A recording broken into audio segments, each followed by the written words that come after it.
Okay, I'm just going to quickly focus on sort of PE school sport program in England then. So I think for those of you guys that went to school in England, the biggest program or the biggest development as a result of government funding was what we call school sport colleges. So school sport colleges were developed with the idea that you would create these schools and they would focus on physical education.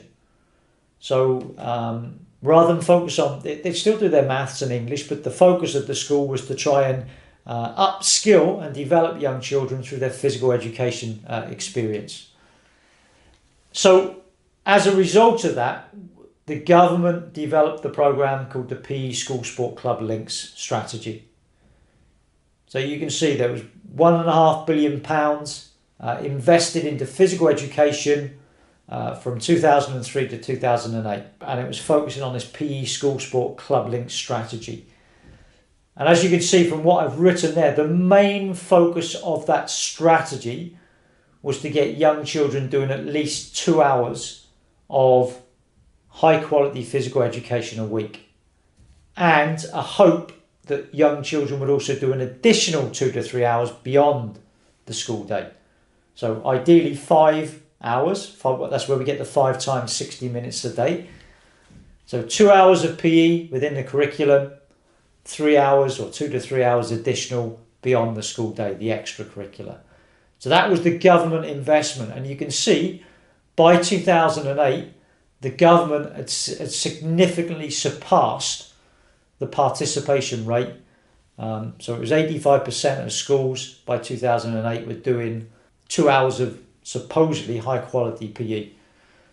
But the cynic in me would suggest that they didn't really assess the high quality. They just assessed how many schools replied and said, yes, we're doing 2 hours. And it was a simple tick box exercise. I think I probably already answered this. So why was there such political interest in PE and school sport back in 2003? I think if you think of politics and you think of the government trying to get votes from the public, they look at different agendas. So there was a big health agenda in 2003. So the government look at, right, how can we get more voters? Well, if we say we're going to put money into school sport and we're going to support school sport, you've got parents, you've got teachers. So there's a significant number of votes and support the government can get there.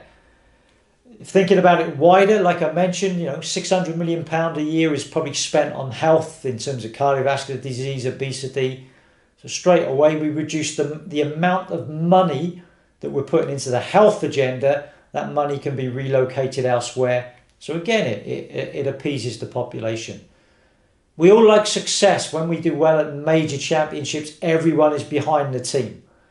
And if the government can demonstrate that they're contributing to that, again, it significantly contributes to the population and the vote. So although it looks really good that the government invested all this money, there are significant factors that influence why they are putting so much money into it, because they want the outcomes at the end of it, which either save money, produce money, or contribute to political objectives or targets. So like I said there, it's about competitive sport, it's about physical activity, it's about obesity, it's about health. So, don't for 1 minute think the government are just putting billions and billions of pounds in this PE and school sport because they've got all this money spare and they just like sport. They're doing it because they've got a political agenda, and that's the reason why they're investing.